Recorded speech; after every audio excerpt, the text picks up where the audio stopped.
Ayun guys, ayan na, luto na. Ito na sinabawan nating balat at ito naman yung ating galientes. Siyempre, hindi makumpleto ang lahat kung walang Hinebra, San Miguel. Ayan guys, nakita nyo naman.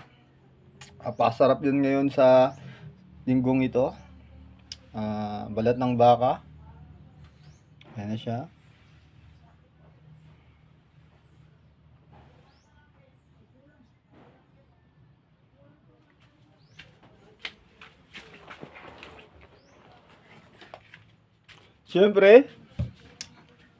Siyempre, hindi mawawala ang C2Gin. Yan.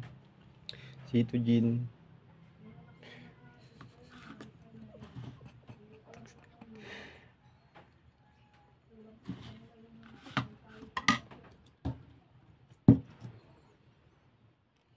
Ayan guys, C2Gin. Saka sa Solid North, salamat po kay Kuya Juan, kay Kuya Alex sa laging gumagabay sa akin para makain natin at mainom natin ang dapat nating mainom. Siyempre sa ating sa ating boss na si Sir Dios. Maraming salamat sir. Ito, ang pinaka-recipe natin ngayon, sinabawang balat ng baka at galientes. Kaya ito na, umpisa na natin ang ating inuman.